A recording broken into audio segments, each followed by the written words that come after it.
présence, je m'abandonne, j'ôte mes souliers, je suis à toi. Dans ta présence, je m'abandonne, j'ôte mes souliers, je suis à toi. Dans ta présence, je m'abandonne, j'ôte mes souliers, je suis à toi, Jésus. Dans ta présence, je m'abandonne, j'ôte mes souliers, je suis à toi. Dans ta présence, je m'abandonne, j'ôte mes souliers, je suis à toi. Dans ta présence, je m'abandonne, j'ôte mes souliers, je suis à toi.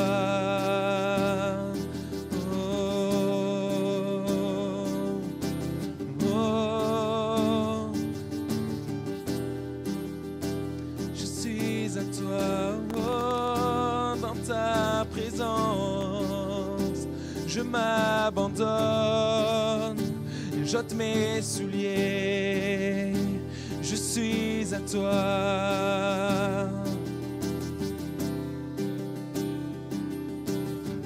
J'ôte mes souliers confessant ma faiblesse. Je me prosterne, je veux te laisser faire. Moi sans ta grâce, que ferais-je? Sans ta parole, où irais-je? Fais ce que tu veux de ma vie, Seigneur. Je t'appartiens, je suis ton serviteur. Moi sans ta grâce, que ferais-je? Sans ta parole, où irais-je? Moi sans ta grâce, que ferais-je? Sans ta parole, où irais-je?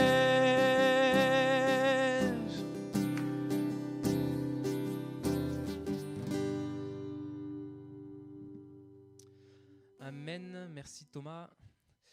Donc ouais, comme Mathieu vous le disait, donc il y a le live qu'on a réussi à remettre en ordre. Donc maintenant sur Facebook et YouTube, vous avez l'image et le son.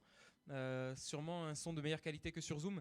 Donc c'est pas pour vous dire de partir que je vous dis ça, mais peut-être que ce que vous pouvez faire, c'est mettre YouTube d'un côté si vous avez deux appareils pour suivre, ou Facebook pour suivre, avoir une meilleure qualité sonore, et vous pouvez rester sur Zoom si vous voulez continuer à vous voir.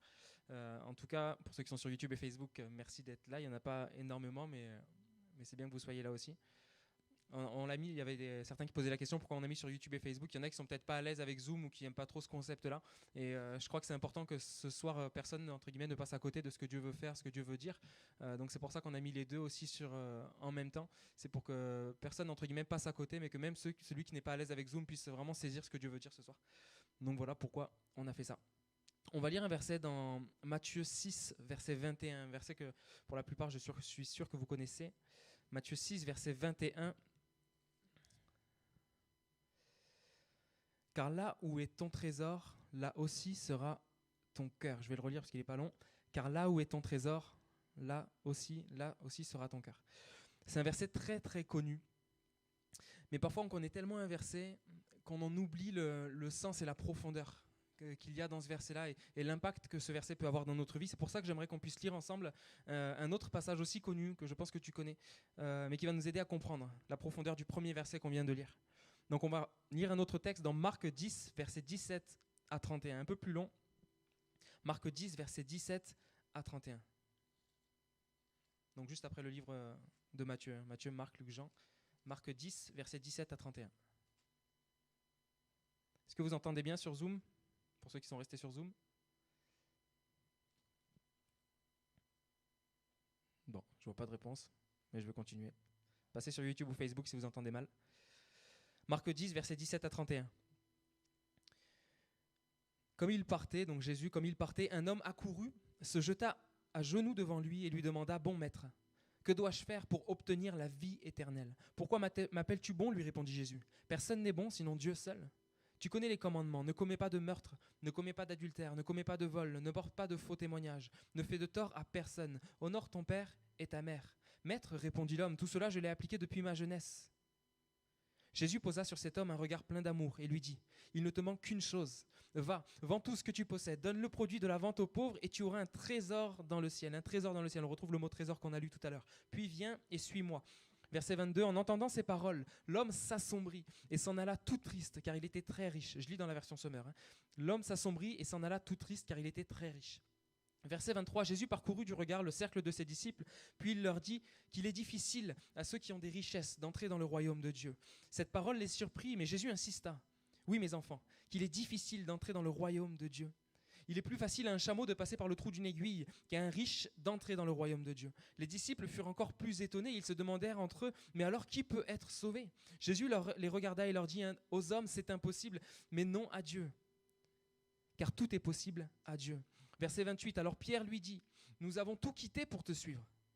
Jésus répondit, vraiment je vous l'assure, si quelqu'un quitte à cause de moi et de l'évangile sa maison, ses frères, ses sœurs, sa mère, son père, ses enfants ou ses terres, il recevra 100 fois plus dès à présent des maisons, des frères, des sœurs, des mères, des enfants, des terres, avec des persécutions. Et dans le monde à venir, la vie éternelle. Dans ce verset-là, il y aurait beaucoup de choses à dire, mais ce n'est pas ce sur quoi on va s'appuyer ce soir.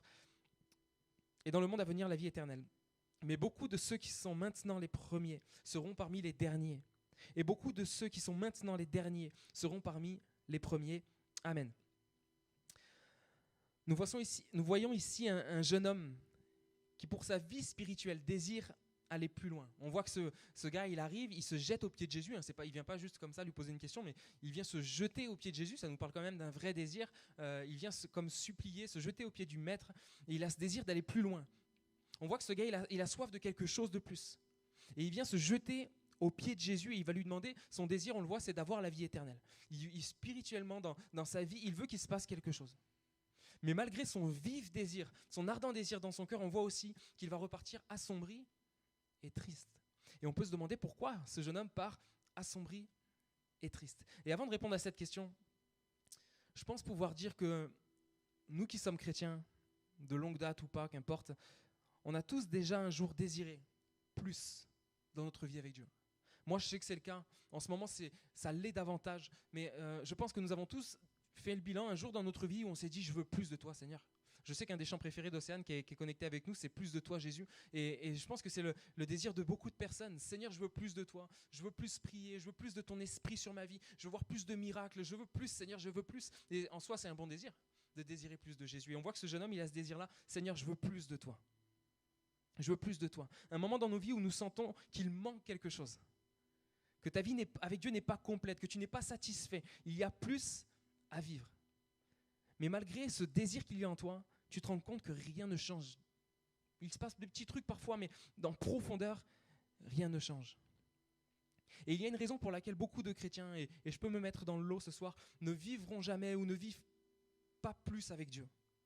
Ils ont envie de plus, mais ne vivront jamais plus. Ils ont envie d'être en feu, ils ont envie d'être remplis de l'esprit, ils ont envie de voir un réveil dans leur vie, dans leur famille, dans leur ville, mais ils ne le vivront jamais. Et la question qu'on peut se poser, c'est pourquoi ? Quelle en est la raison ? Je vous raconte une petite anecdote pour illustrer cela. Il y a quelques jours, avec Lolo, ma femme, on est allé dans un magasin de meubles pour regarder les canapés, parce qu'on voulait changer de canapé. Et nous, on voulait quelque chose de mieux, hein, bien évidemment. Donc, comme si on voulait plus, okay, comprenez l'image, on voulait quelque chose de mieux, on voulait un nouveau canapé. On rentre dans le magasin, on fait le tour. Quelques minutes plus tard, on sort du magasin, les mains vides, sans canapé.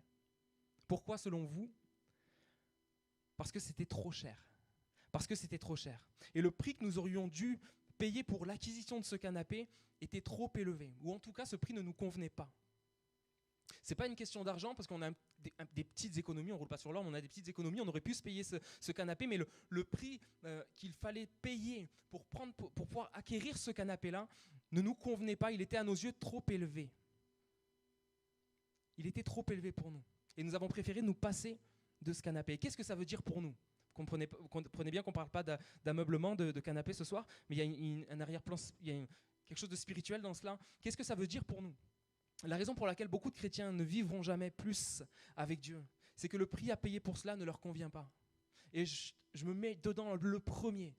Je me mets dedans le premier parce que si je vous apporte ça ce soir, Dieu est venu me le dire et marteler mon cœur cette semaine sur ces choses-là. Et combien parfois dans nos vies nous désirons plus de Dieu, plus de feu. Nous entendons parler de miracles, de réveils, de choses extraordinaires. Et on se dit, Seigneur, je veux vivre ces choses-là. Je veux plus de toi, Seigneur.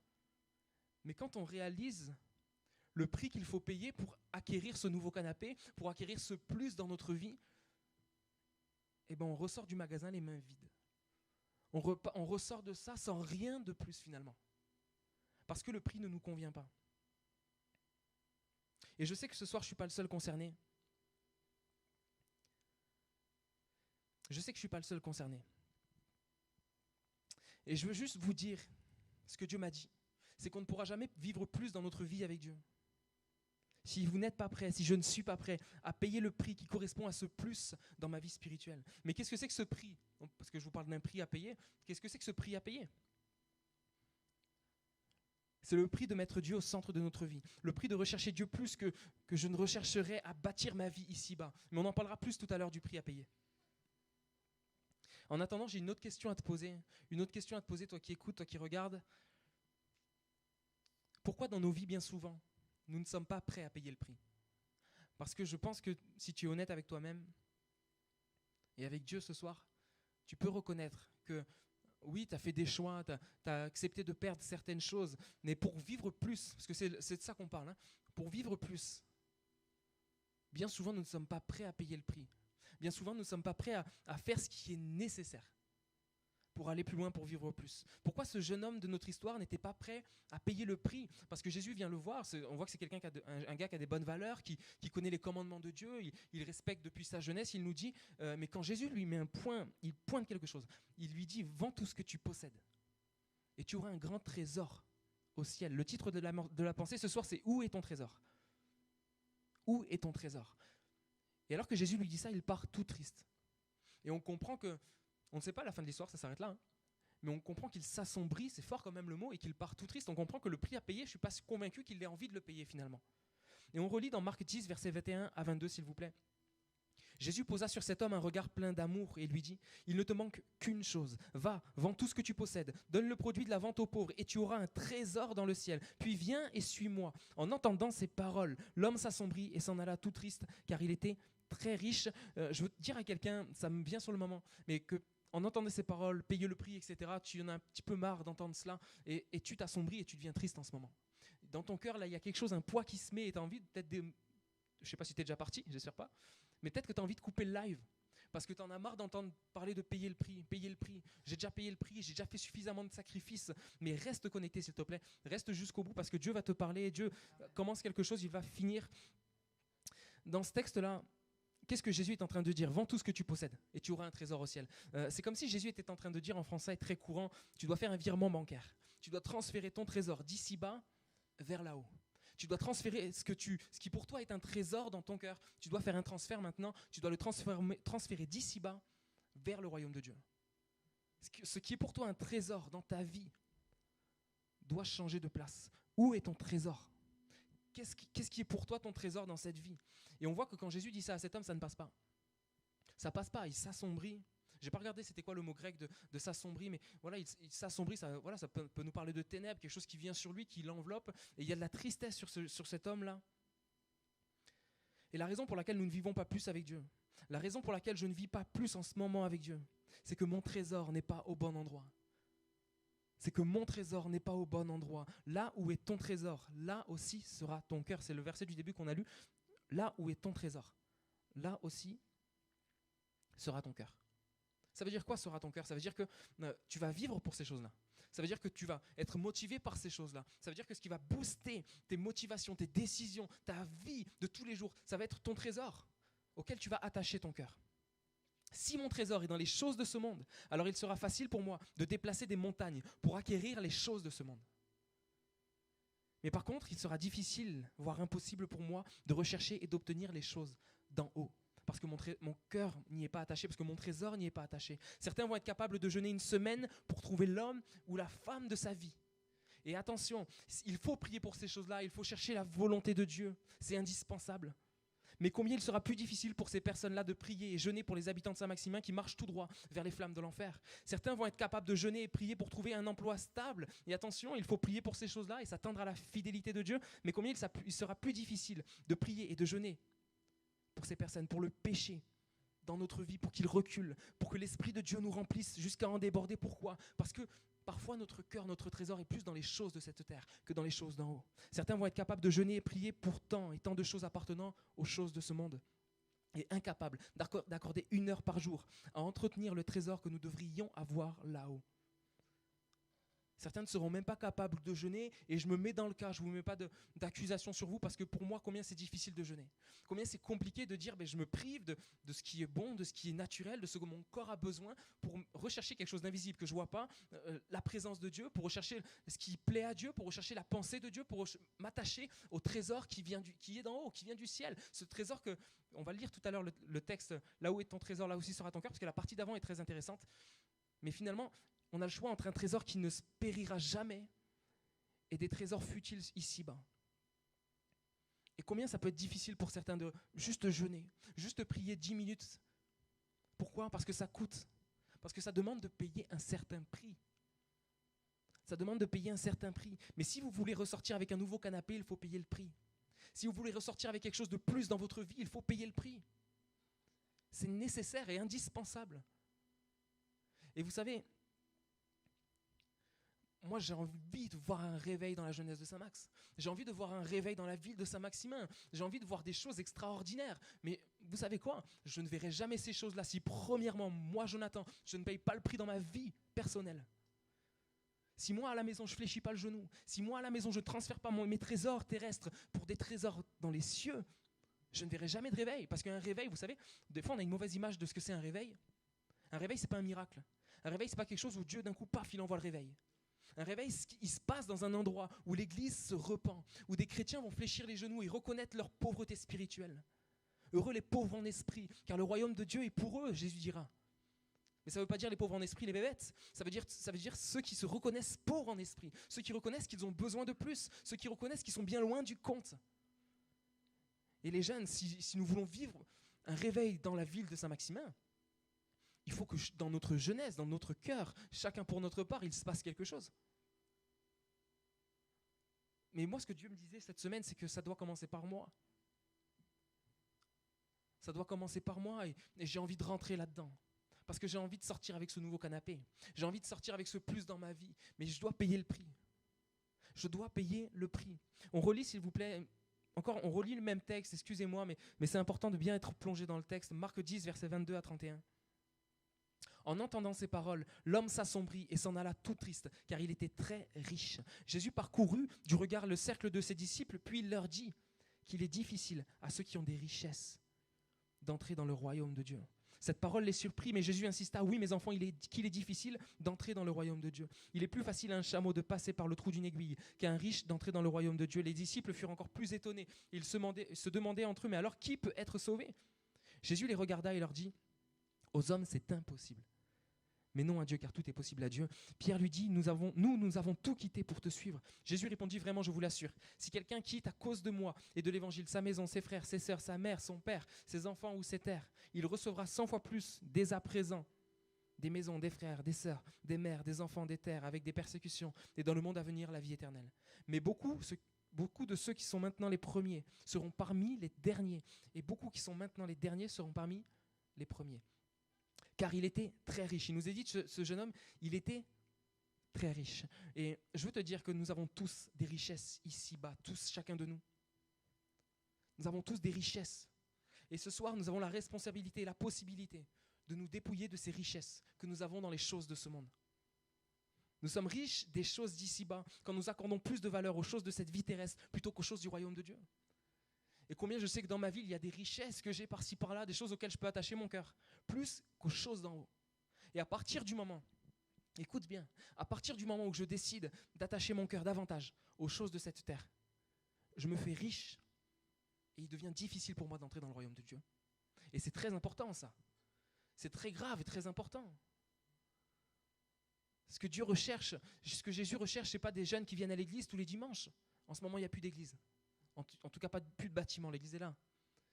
Mais ce que Dieu recherche, ce n'est pas je dirais même un jeune qui va suivre le live une fois par mois ou de temps en temps, ou je dirais même chaque semaine.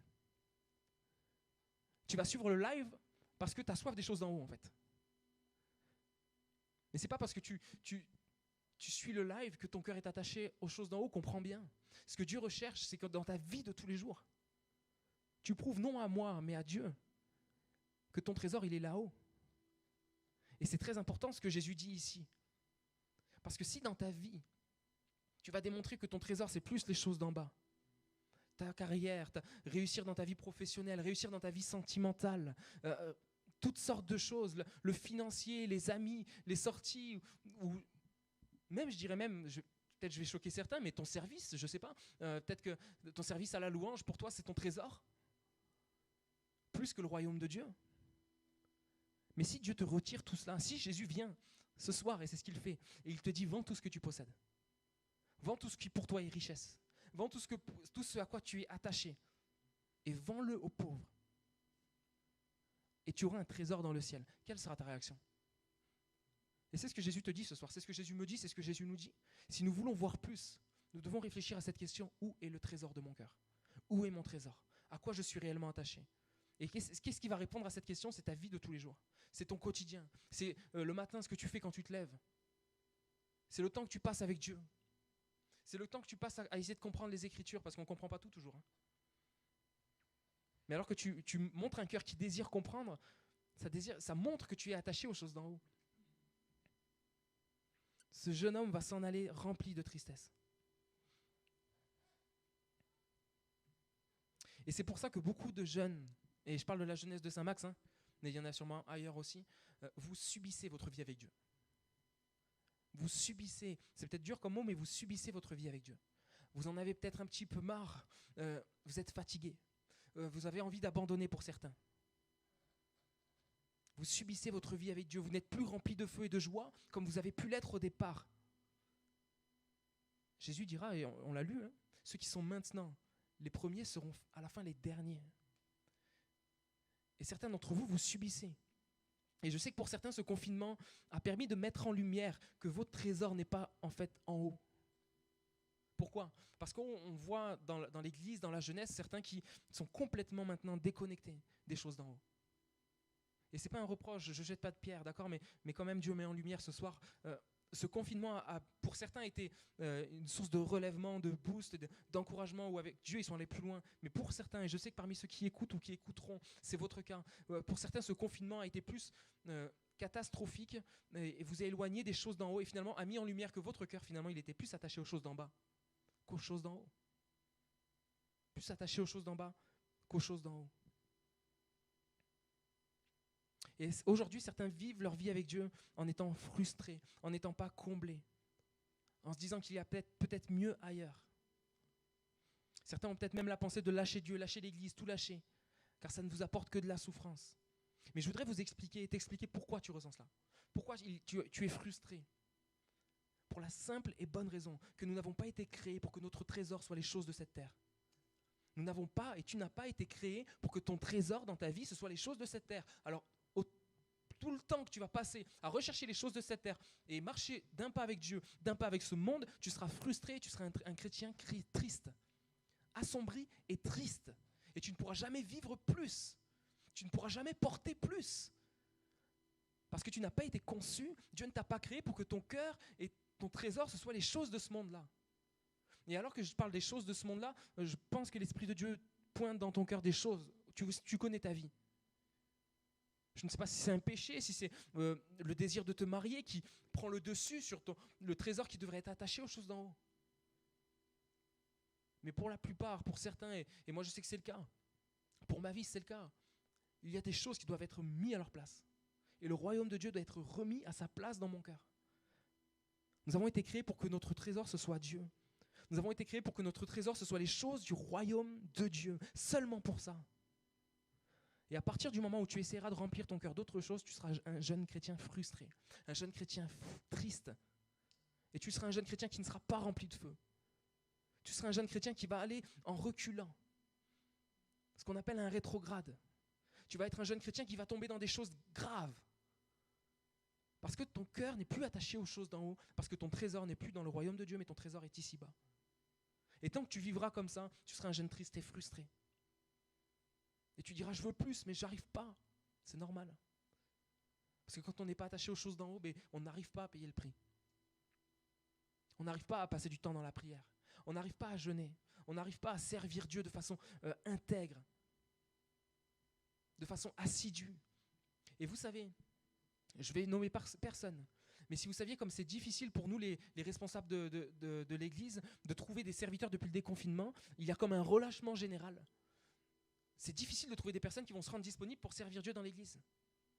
Mais pour moi, c'est révélateur que le royaume de Dieu, pour certains, n'est plus à la bonne place. N'est plus à la bonne place. Et il faut que nous nous remettions en question, moi le premier, sur où est le trésor de mon cœur. Moi, je vais me remettre en question. Moi, je veux chercher Dieu et je fais cette prière pour moi. Je faisais cette prière, Seigneur, ce désir qu'il y a en moi, que ce ne soit pas un feu de paille. Seigneur mon Dieu, que ce ne soit pas juste quelque chose d'une semaine et la semaine prochaine, on prêchera sur autre chose et puis finalement, ça tombera aux oubliettes. Mais je dis, Seigneur, que ce désir qu'il y a en moi, que je crois que l'Esprit de Dieu presse, qu'il l'amène quelque part dans ma vie. Et c'est ma responsabilité. Et tu ne peux pas le faire pour moi, comme moi, je ne peux pas le faire pour toi. Mais si nous voulons vivre plus, nous devons payer plus. Et tout à l'heure, je partageais avec un jeune en rigolant. Sarkozy a dit travailler plus pour gagner plus. Mais d'un côté, avec le Seigneur, ce n'est pas servir plus, hein, attention, comprenez bien. Mais plus nous allons accorder du temps au royaume de Dieu, plus nous allons accorder du temps aux choses d'en haut, plus nous vivrons plus.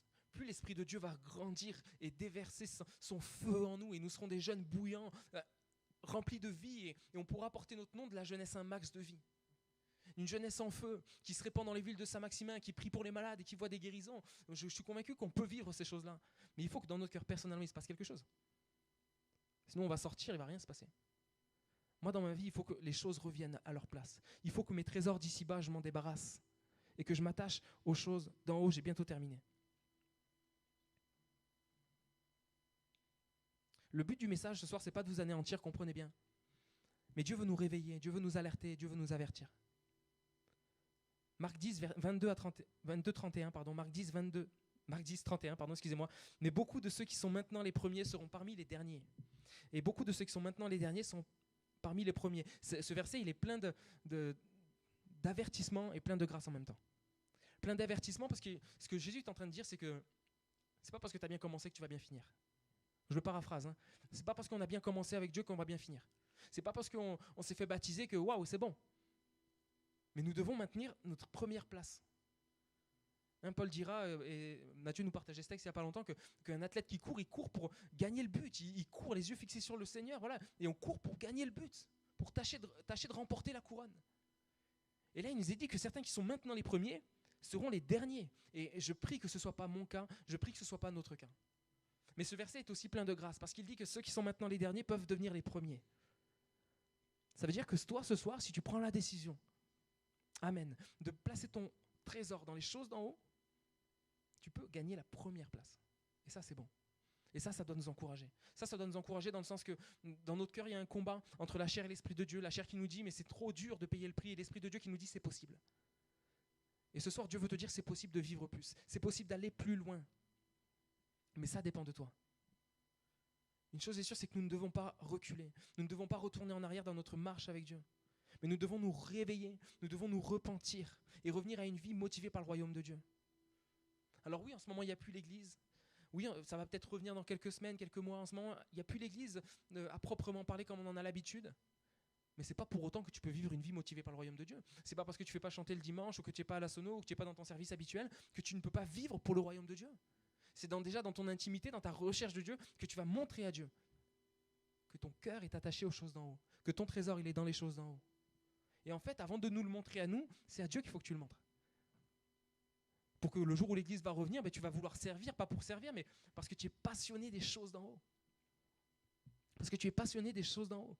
Vous savez, moi c'est pas pour parler de moi, ok, pas du tout. C'est pas du tout pour me mettre en avant, mais juste pour vous imaginer ça. Je fais beaucoup de choses dans l'église. D'accord ? Je ne suis pas le seul. Mais si je repose ça seulement sur ma propre force, j'arrive pas. je craque et c'est déjà arrivé que je sois fatigué et que je dis j'ai plus envie.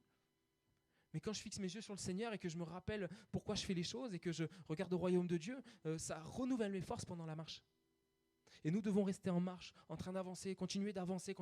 Et pour certains, vous vous êtes arrêtés. Et c'est dur de revenir. Et juste, je vous donne une petite anecdote peut-être qui va vous faire sourire. J'ai fait Freeletics, donc c'est un programme de sport pendant 6 mois, n'importe quoi, pas 6 mois, 3 mois j'ai fait ça. Et ma fille est née, d'accord ? C'est pas la faute d'elle, Mia, hein. Si tu m'écoutes, je t'aime. Et ma fille est née, et pendant 2 semaines, j'ai plus rien fait. D'accord ? Mon programme s'arrêtait en fait pile le jour de sa naissance, donc ça tombait bien. Et pendant 2 semaines, j'ai plus rien fait. J'ai repris 2 semaines après, donc. Et je peux vous dire que ça a été très très dur de reprendre. Quelque chose que je faisais en 8-9 minutes, je le fais maintenant en 13 minutes. J'ai perdu de l'endurance en 2 semaines, c'est dingue. Hein ? Mais dans notre vie avec le Seigneur, c'est pareil. Toi, tu t'es arrêté, tu as du mal à repartir, mais je comprends. Mais là, j'ai le choix, moi, dans mon programme sportif. Soit je me dis, j'arrête, de toute façon, j'arrive plus. Soit je me dis, je vais retrouver ce que j'avais avant et je vais aller plus loin maintenant. Et c'est ça qu'il faut que tu te dises. Tu t'es arrêté, tu as vécu des souffrances, des déceptions, tu as été déçu parce que tu t'attendais aux choses d'en bas et Dieu ne te les a pas données. Mais maintenant, tu peux t'attacher aux choses d'en haut. Tu peux te dire, bon, c'est difficile, ok, mais j'y vais. C'est difficile, j'ai perdu de l'endurance, entre guillemets, mais je veux y aller. Je veux marcher en direction des choses du royaume de Dieu. Et c'est ta propre décision. J'ai terminé. J'aimerais juste qu'on relise Matthieu 6, verset... Je ne l'ai pas là, je vais le chercher. On a lu Matthieu 6, verset 21. J'aimerais juste lire les versets juste avant. Donc sûrement 20, je ne sais pas si ça va jusqu'au 19. Matthieu 6. Tac, non, c'est pas là. 19 à 21.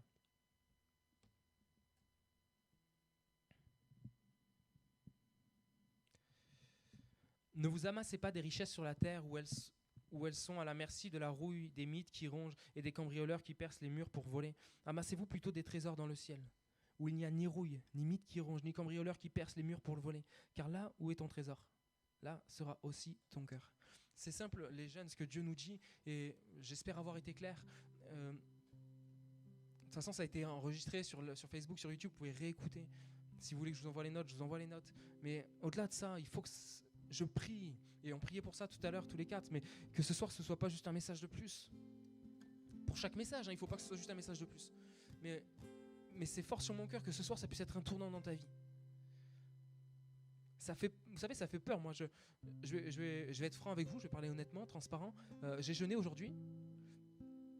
J'ai jeûné aujourd'hui parce que je voulais que ce soir, il y ait un impact. Mais à l'idée de jeûner, quand j'y pensais avant-hier, hier, j'avais peur. Parce que je sais que ça coûte, parce que je sais que c'est difficile, je sais que c'est pas naturel, je sais que le jeûne pour moi c'est quelque chose qui est difficile, mais payer le prix c'est nécessaire. On doit le payer le prix si on veut voir plus. Et dans notre vie, il faut que la recherche du royaume de Dieu grandisse. Il faut que le jeûner pour voir Dieu, pour toucher Dieu dans nos vies, il faut que ça devienne une habitude. Je te dis pas de jeûner toutes les semaines. La semaine entière, je parle, hein. Mais si tu veux peut-être te fixer un repas dans la semaine, où tu dis Seigneur, ce repas-là dans la semaine, je te le donne parce que je veux passer du temps avec toi. Je paye le prix, Seigneur, parce que je veux plus de toi. Si tu veux te consacrer à lire plus la parole, tu comprends rien quand tu lis, mais c'est pas grave. Continue, l'Esprit de Dieu va t'éclairer. Moi, je comprenais rien quand je lisais 10 fois la même ligne sans comprendre. Mais alors que tu le lis, ça rentre dans ton cœur et l'Esprit de Dieu, à un moment donné, va te donner une parole, une révélation sur ce verset-là. Et ta vie va avancer et petit à petit, tu vas voir plus, vivre plus. Mais nous devons payer le prix. Nous devons payer le prix. Où est ton trésor ? Si je devais donner un autre titre à mon message, ce serait payer le prix pour vivre plus.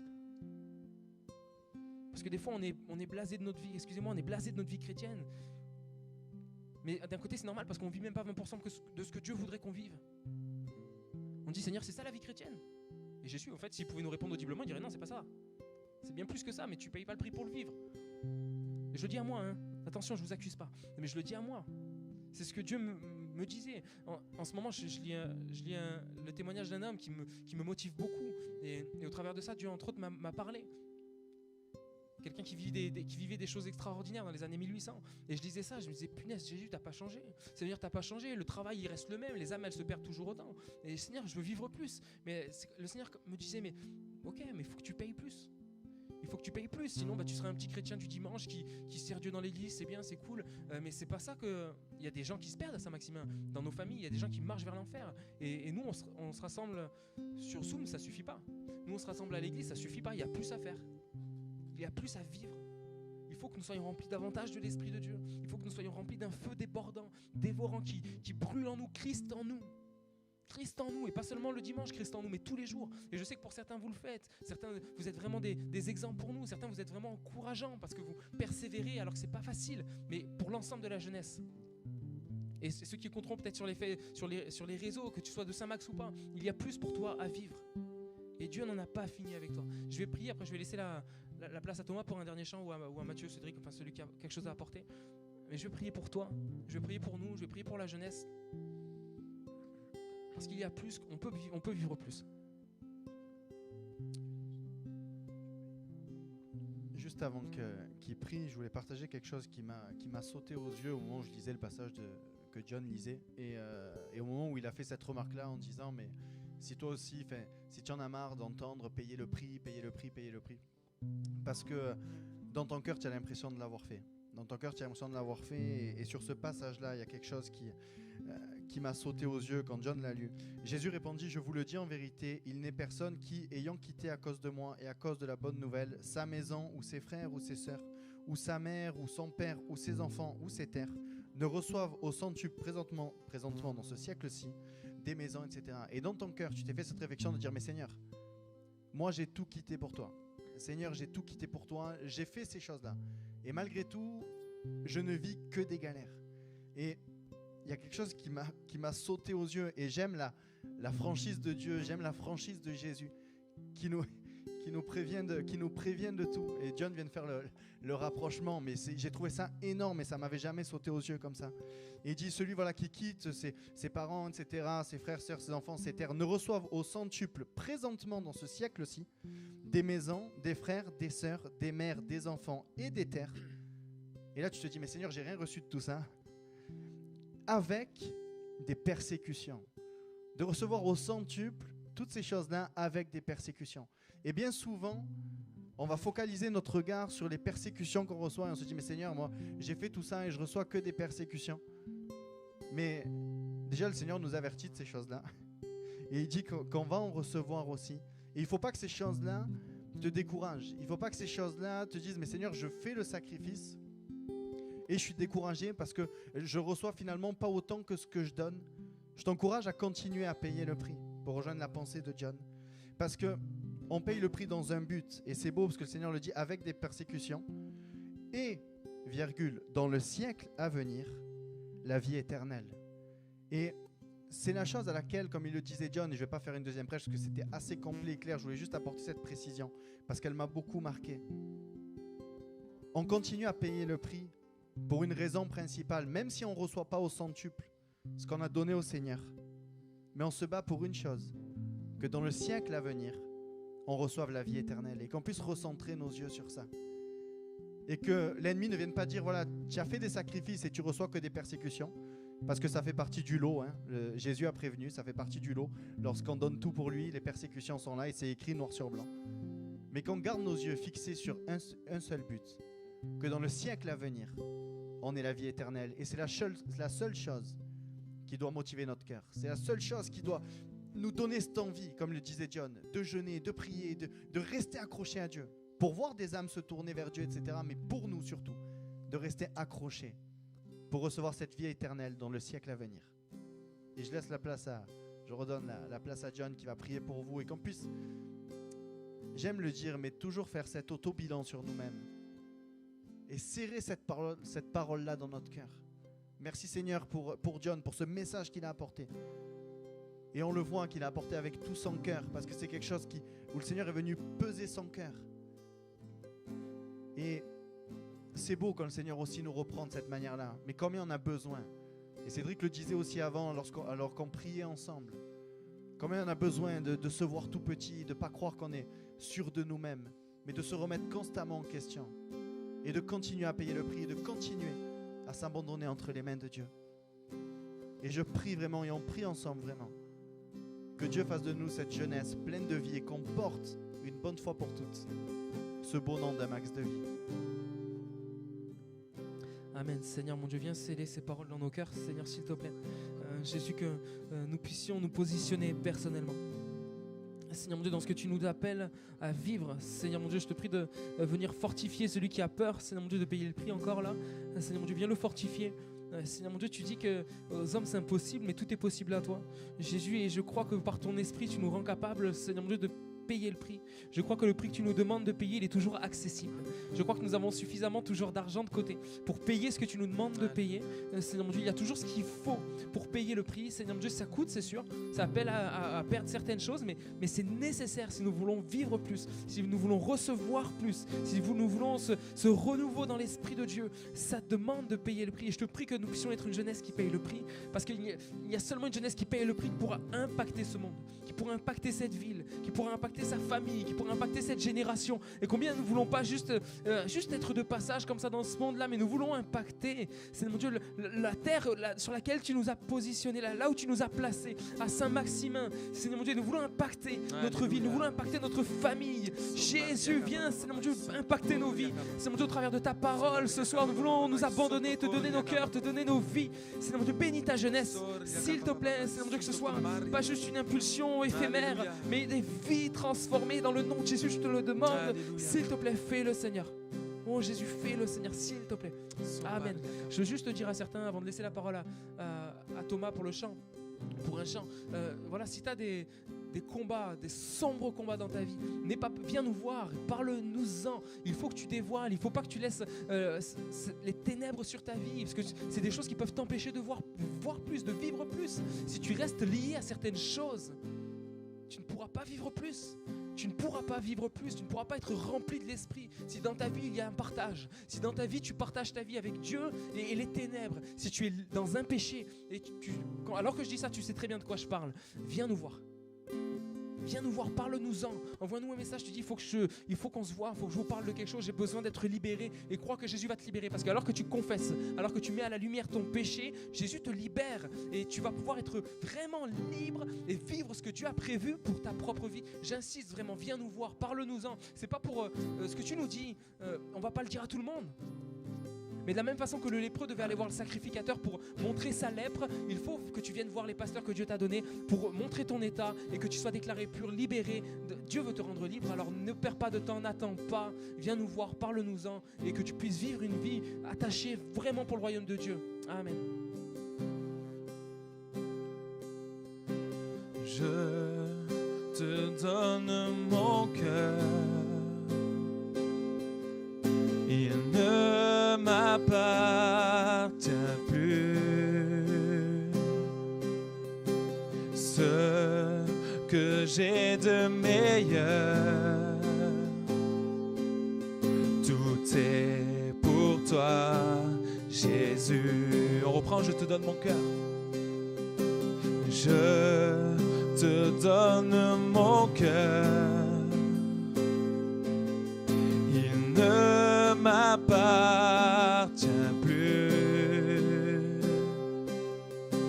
Ce que j'ai de meilleur, tout est pour toi, Jésus. Un parfum de valeur, un parfum de valeur sur toi est répandu. C'est l'offrande de mon cœur. Je suis à toi, Jésus. Je suis à toi, Jésus. Dis au Seigneur, prends mon âme, prends mon âme, prends mon cœur. Je te donne tout. Prends ma vie, me voici, je te donne tout. Prends mon âme, prends mon âme, prends mon cœur, je te donne tout. Prends ma vie, me voici, je te donne tout. Mon cœur est à toi, tout à toi. On le reprend, je te donne mon cœur, comme une prière ce soir. Je te donne mon cœur, il ne m'appartient plus. On prend position ce soir devant le Seigneur. Ce que j'ai de mes